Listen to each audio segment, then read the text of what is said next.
Calliope leaps atop the scarred table, her emerald hair whipping around as she draws the silver-hilted rapier pierce with a theatrical flourish. She surveys the chaos with electric blue eyes, ready to mend wounds and bruise egos in equal measure. To her, this isn't a brawl, it's an opening night, and she intends to steal the show. Drusus surveys the battlefield with the detached gaze of a grandmaster. His faded tricolor robes a solemn reminder of the court that cast him aside. He grounds the staff of the exiled court with a heavy thud, weaving a spatial lock that bends gravity to hold his enemies in suspended animation. While others panic, he calculates, proving that the deadliest weapon in the room is not a sword, but his mind. Velvet descends from the shadows in a blur of calculated grace, her eclipse morphweave Shozuku rippling like liquid smoke as it seamlessly reconfigures from a tactical stealth suit into a high-end cocktail gown upon her silent landing. With a wink that promises both danger and delight, she deftly catches a returning diamond-edged shuriken from her crystalline swarm between two manicured fingers. She stands as the perfect intersection of high society and the lethal underworld, proving that elegance is the deadliest weapon of all. Demetrius thunders into the fray atop faithful Greymane, his lance of the resolute vanguard leveled with the steadiness of a veteran who has seen 1,000 wars. He unleashes a thunderous charge that shakes the foundations, oblivious to the subtle plans being discussed nearby as he loudly inquires if the enemy has surrendered yet. His bushy red mustache bristles with vigor, a testament to the fact that while his hearing may have dulled, his impact on the battlefield is impossible to ignore. The ancient stones of Valdris sing with power as you stand at the threshold of destiny. Before you, weathered steps descend into the sunken crypts beneath Thornhaven, each carved rune pulsing with ethereal blue light that seems to recognize your presence. The air thrums with primordial magic, and somewhere in the darkness below, you sense the first test of many awaiting. A whisper echoes from the depths, not heard, but felt in your very souls. Come, children of light and shadow. Come and prove your worth. The dungeon itself has awakened, and it knows you are here. I squint into the darkness of the crypt entrance, one gauntleted hand resting on the pommel of my sword. I turn to the others, my voice a bit louder than necessary. Eh? What's all this then? Instructions? The only instruction I see is that gaping hole in the ground. I gesture with a thick thumb towards the yawning maw. Right, the name's Demetrius. I hit things hard. Now let's get the rest of you sorted, and quickly. We're burning daylight. You there, with the shiny bits. I nod towards Velvet. You look like you can move without making a racket. You take point. Wizard fella, you stick to the middle. Green hair, and I will guard the flanks. Any objections? Speak up. This old helm doesn't pick up whispers. Demetrius's booming voice startles the silence of the ancient entryway. As the echoes fade, he leans forward, eyes narrowing as he tries to pierce the unnatural gloom of the crypt's throat. Green hair, it's emerald, darling. Flanks it is, but try not to bleed on the ancient stonework. It's terribly uncivilized.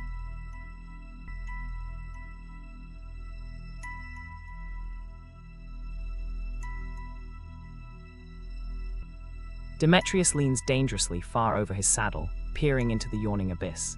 He strains to pierce the gloom, but the ancient magic of the crypt seems to scatter the light, leaving him staring at nothing but dancing shadows and dust motes.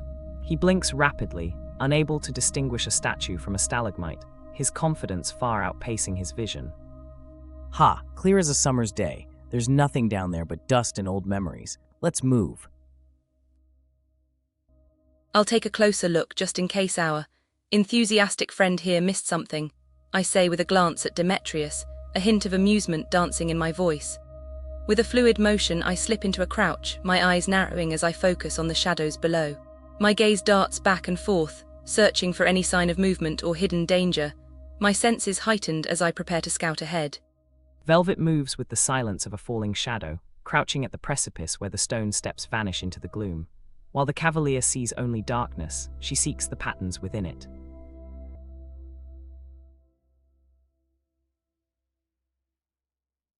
Velvet's sharp eyes scan the descending stairwell, but the sunken crypts do not give up their secrets so easily.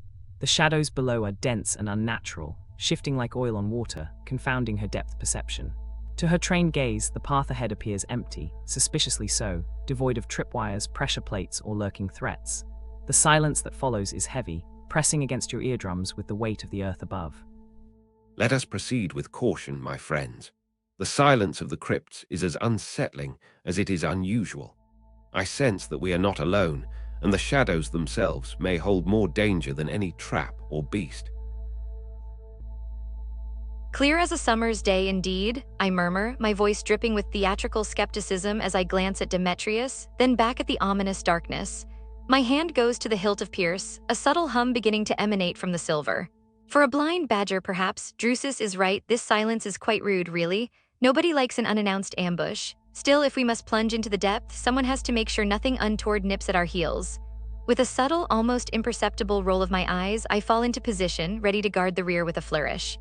Indeed, let us proceed with the caution that our enthusiastic companion seems to lack. The balance of magic within these crypts is precarious at best, and I would not have us trigger any traps or awaken any malevolent forces unnecessarily. Stay sharp, all of you. The silence may be deceiving, but our preparations should not be. Eh? What's all this muttering? I heard ambush and forces, exactly. The longer we stand up here flapping our gums, the more time they have to set a proper welcome. Are we going in, or are we going to stand here until we grow roots?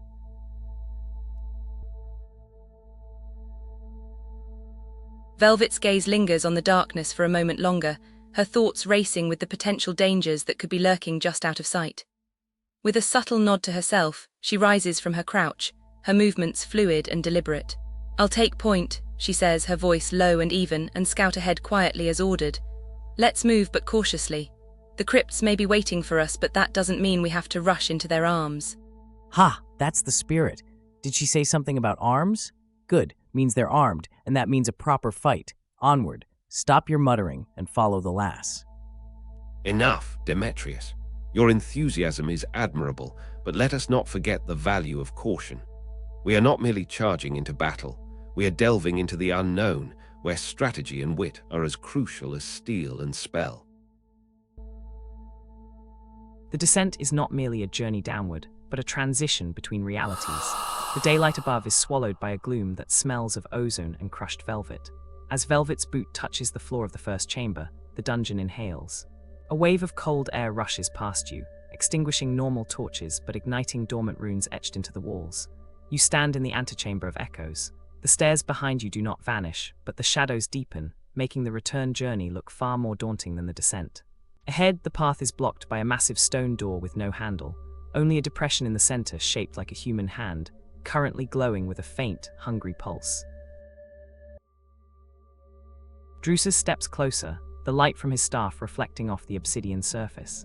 The door is cold, radiating a chill that seems to seep through robes and flesh alike. The hand-shaped depression in the center isn't just glowing. It's breathing, the blue light waxing and waning in a slow, hypnotic rhythm. To a wizard's eyes, the air around the seal distorts slightly, betraying a powerful abjuration enchantment woven into the very rock. It demands a catalyst. The complex weave of magic unravels before Drusus's analytical gaze. With a mental click, the chaotic patterns align into a coherent message. This is no simple lock. It is a blood ward of the first circle. The dungeon demands a tithe to enter, not of gold, but of vitality. The handprint requires a sacrifice of life force, HP, to function. The runes speak of the verdict of flesh. Only those willing to bleed for their journey are permitted to face the truths below. Friends, I've deciphered the runes on this door. It's a blood ward of the first circle, requiring a sacrifice of life force to open. Essentially, it demands that one of us willingly give up some of their vitality, their health, to proceed. This is no trivial matter. The dungeon seeks a tithe in blood, a verdict of flesh, to grant us passage. Calliope twirls Pierce once, then dramatically presses her thumb to her nose, a mischievous grin spreading across her face. "Not it," she declares with a theatrical flourish, her eyes sparkling. "Honestly, darling, getting sliced open for a door, so passé, but don't you fret. Whoever decides to be the brave, selfless one, I'll patch you up faster than you can say ouch. Just try not to get too much on the...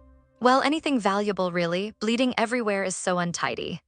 A brave and selfless act, indeed. I fear none among us are so reckless as to take such a step lightly. Yet the door demands its due, and we must weigh our options carefully. Perhaps Calliope, your unorthodox method of encouragement notwithstanding, we should discuss who among us is best suited to make this sacrifice. considering both the immediate risks and the potential long-term consequences. The art of sacrifice. How distasteful and yet how necessary. I suppose it's only fitting that we must pay the price of admission in full. Very well, I shall be the one to make this donation. But let's make it a small one, shall we? A mere scratch, a whisper of blood to satiate the door's hunger. Calliope dear, do be prepared to work your healing magic just in case. Hold your horses, Lady Velvet, I bellow, my voice echoing in the stone chamber. I plant a gauntleted fist on my chest plate with a loud clang. Bleeding is a soldier's business. You're quick on your feet. We need you whole for what's next. This old door wants a toll? Let it take it from someone who's paid worse 100 times over. With a confident stride, I stomp past the others and stand before the obsidian slab. A veteran's blood is potent stuff. Let's see if it agrees with it. Oh, Demetrius, always so subtle, I sigh dramatically, a hand fluttering to my chest, though a smirk plays on my lips. All right, Sir Valiant, just try not to shout too loudly when it bites, dear. And for goodness sake, aim for the handprint, not the floor. Pierce and I will be ready for the grand finale, your magnificent, if slightly messy, recovery. How quaint. The veteran's bravado is almost as impressive as his hearing loss. Very well, Demetrius, if you insist on being the sacrifice, do try to make it a stylish one. Calliope dear, I do hope your healing skills are as sharp as your tongue. Demetrius doesn't hesitate. He thrusts his gauntleted hand into the depression, and the obsidian reacts instantly. The stone doesn't just glow, it bites. A jolt of cold fire shoots up the cavalier's arm as the door of verdict drinks its tithe. The blue runes flare a violent crimson, pulsing in time with Demetrius's own heartbeat. With the sound of grinding tectonic plates, the massive slab splits down the middle and recedes into the walls. The path is open. Beyond lies the sunken rotunda, a vast, cylindrical chamber descending into the earth, ringed by crumbling walkways and lit by the ghostly glow of phosphorescent moss. Calliope weaves a spell that promises both relief and a reprimand.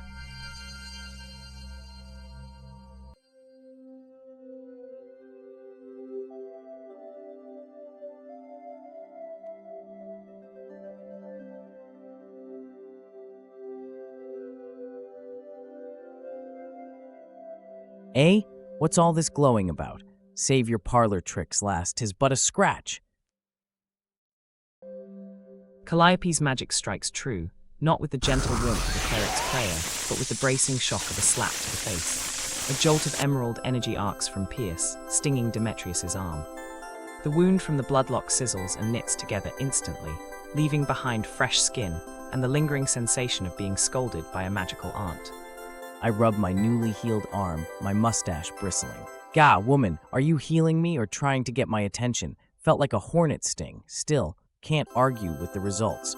Good work. Now no more dawdling. Drusus leans over the precipice, his wizard's eyes dissecting the architecture of the deep. The sunken rotunda is a colossal cylinder, a throat of stone dropping into the earth. A treacherous, crumbling walkway spirals along the outer walls, descending into the gloom. Suspended in the center of the void by four massive, rusted chains is a circular stone dais, hovering over an abyss that seems to have no bottom. On that isolated island of stone, a single pedestal waits, bathed in a shaft of pale, ethereal light that originates from nowhere. Let's not dawdle, shall we? The walkway looks treacherous, but I suppose that's what makes it intriguing. Who's to say what wonders or dangers lie at the bottom?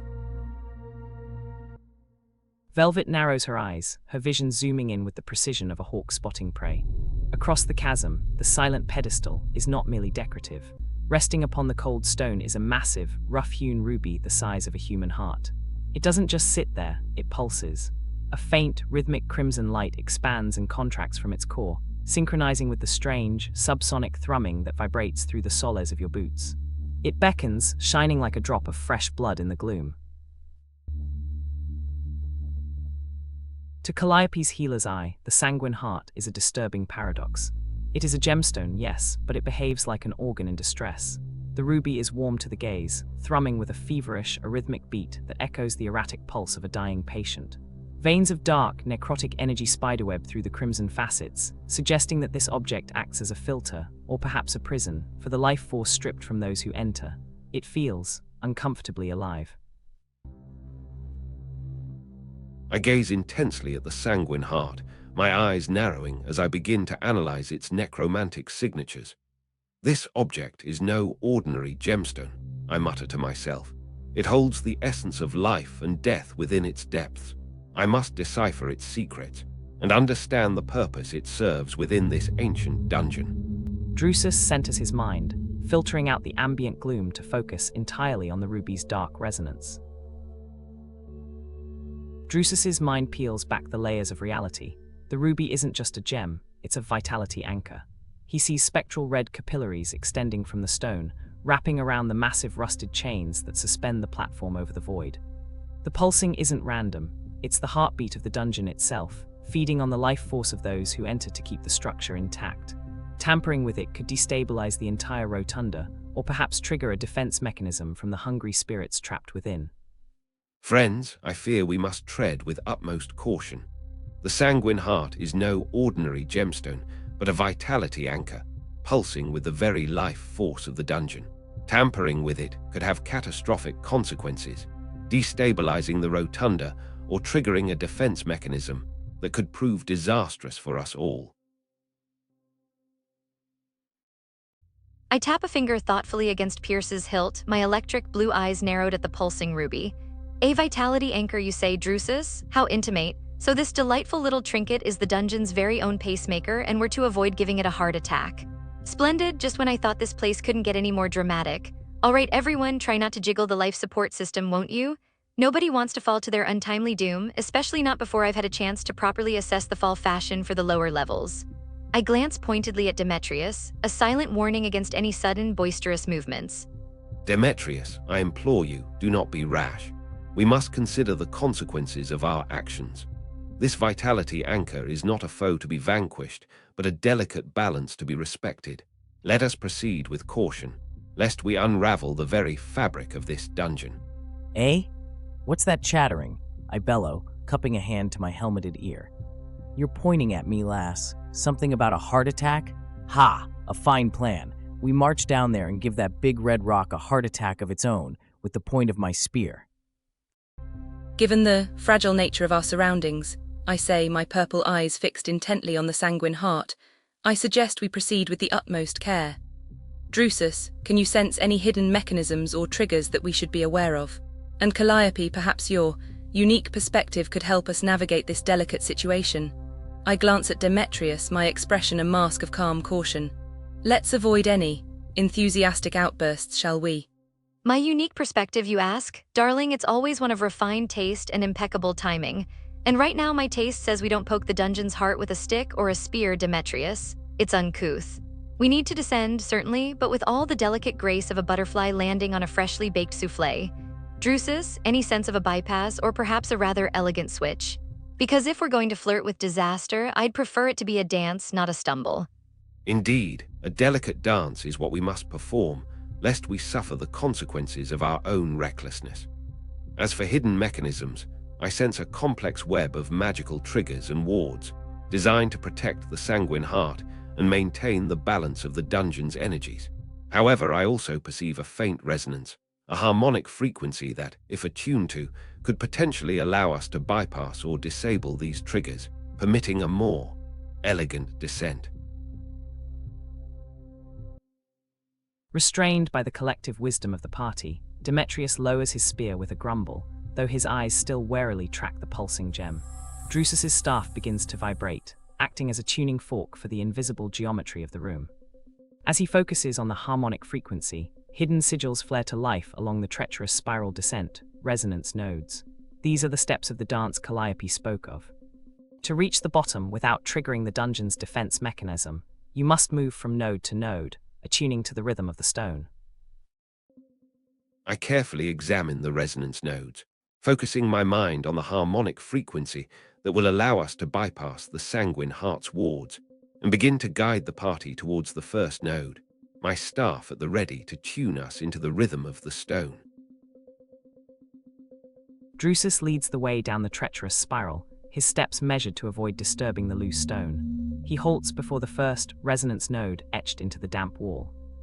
As he focuses his mind, the purple glyph begins to vibrate, humming a low counternote to the dungeon's heartbeat.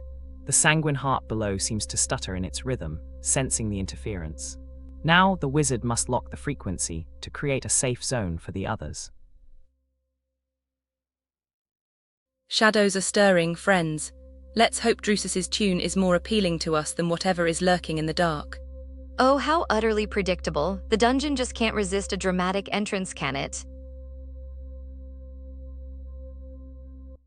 Drusus strikes the stone with the butt of his staff, sending a pulse of arcane will into the glyph. The resonance node flares with a brilliant violet light, singing a pure, clear tone that cuts through the dungeon's oppressive thrum. Immediately, the sanguine heart's rhythm stutters, the red veins in the walls recede, and the crushing weight in the air lifts. The path to the next tier is safe, but the sudden magical harmony has woken something else. From the cracks in the masonry where the light does not reach, formless shapes begin to coalesce. As the resonance node's pure tone cuts through the dungeon's heartbeat, the ancient masonry responds with a grinding whisper. From the deepest cracks in the spiral walkway's wall, something that has slumbered for eons begins to stir. Shadow and dust coalesce into a mockery of human form. The rotunda shadow rises, its body a writhing amalgamation of forgotten darkness bound by millennia of accumulated grit. Twin points of frigid starlight burn where eyes should be, and its voice is the whisper of settling stone. Your warmth offends me. I'll give our shadowy friend a warm welcome, I say, a mischievous glint in my purple eyes. With a burst of speed, I sprint down the spiral walkway, my jet-black shozuku fluttering behind me like a dark cloud. As I reach the edge of the platform, I launch myself into a breathtaking leap, unfolding into a dazzling gilded gale. A whirlwind of acrobatic flips and twists that would put the most seasoned aerialist to shame. Midair, I unleash a storm of crystalline shuriken, each one glinting like a tiny star as they hurtle towards the rotunda shadow. Let's see how you handle a little luxury, darkness, I call out, my voice carried away by the wind. Velvet transforms the crumbling walkway into her stage, sprinting with lethal grace before launching into a gravity-defying spin. Suspended for a heartbeat in the gloom, she becomes a whirlwind of midnight silk, unleashing a glittering storm of crystal stars directly at the heart of the shadow.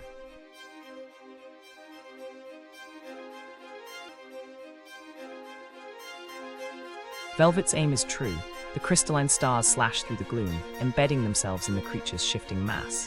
Where they strike, the shadow boils away, revealing the hollow nothingness beneath. The rotunda shadow shudders, its form momentarily destabilized by the sudden infusion of starlight. My form flickers violently, recoiling from the glittering assault.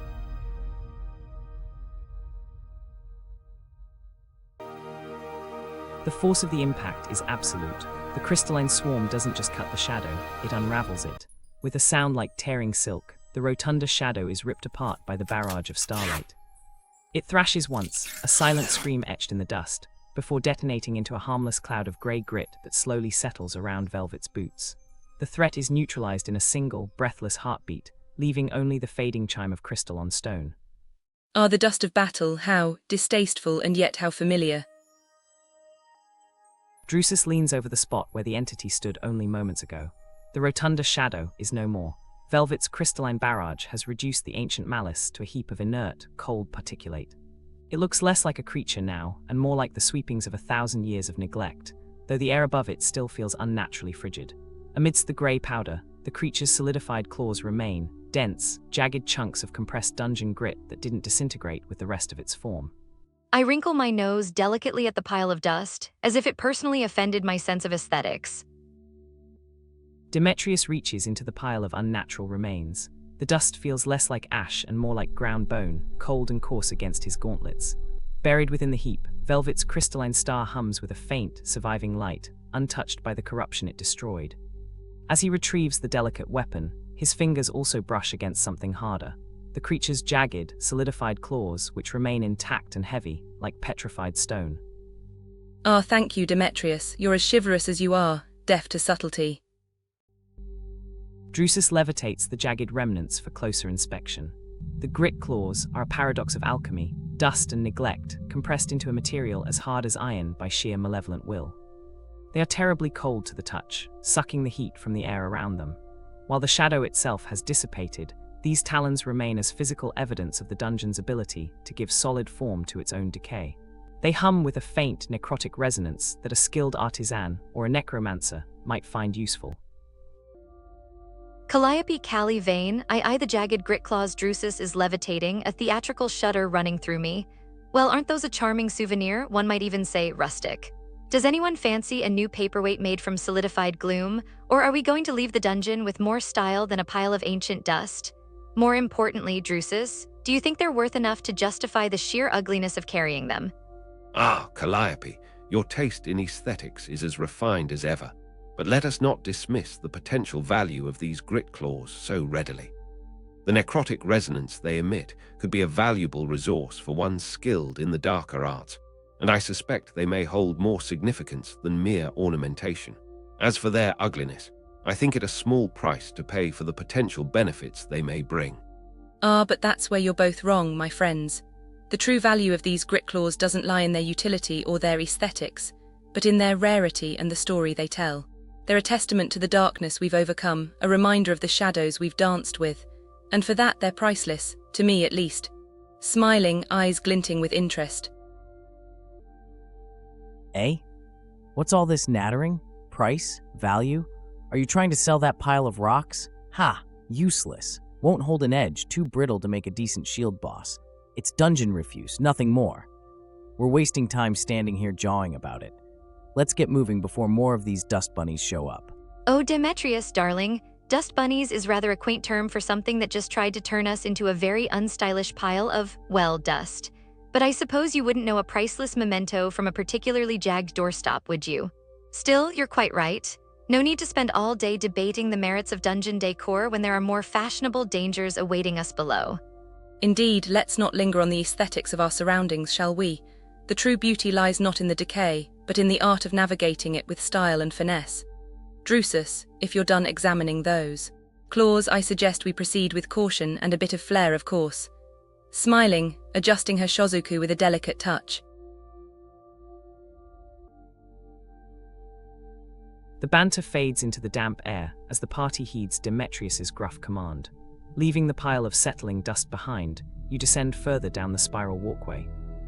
The air grows heavier here, thick with the copper tang of blood and ancient ozone. Below, the sanguine heart pulses with a wet, rhythmic throb that you can feel in your teeth. The path ahead narrows, leading toward the central suspended platform where the ruby beats like a dying organ.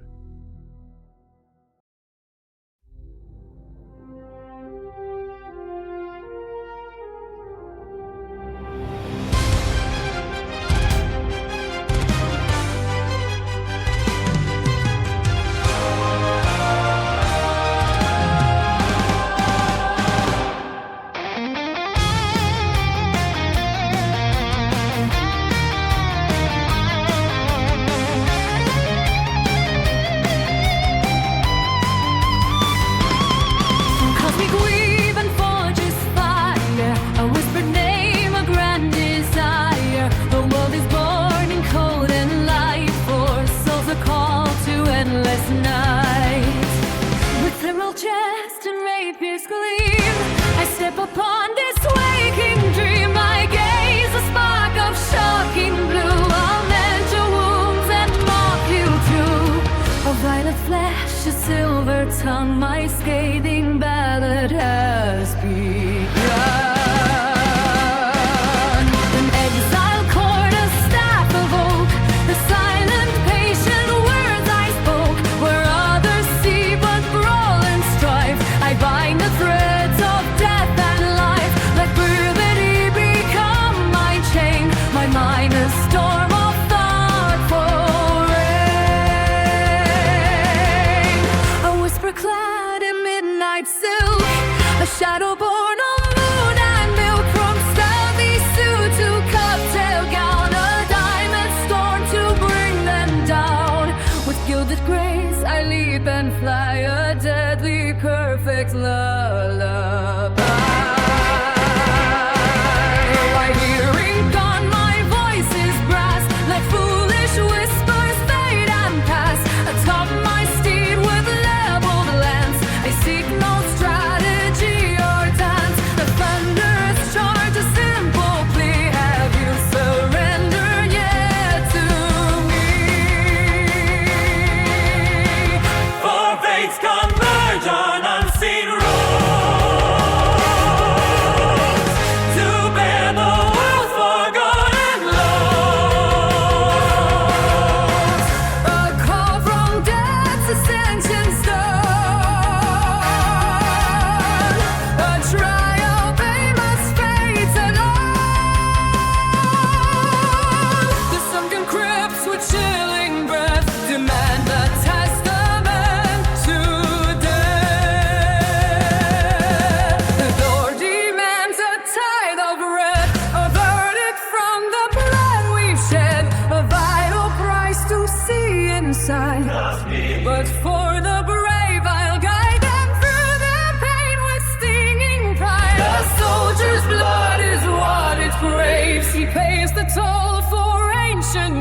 the stone gives way with grinding sound to where the dungeon's heart is found. A ruby pulses sick and deep. A vitality anchor secrets keep. The walkway spirals to the floor. I dance through bypass death's old door. But harmony and now so pure awaits a shadow to endure. Your want offends me, cries the dust, a form of malice born of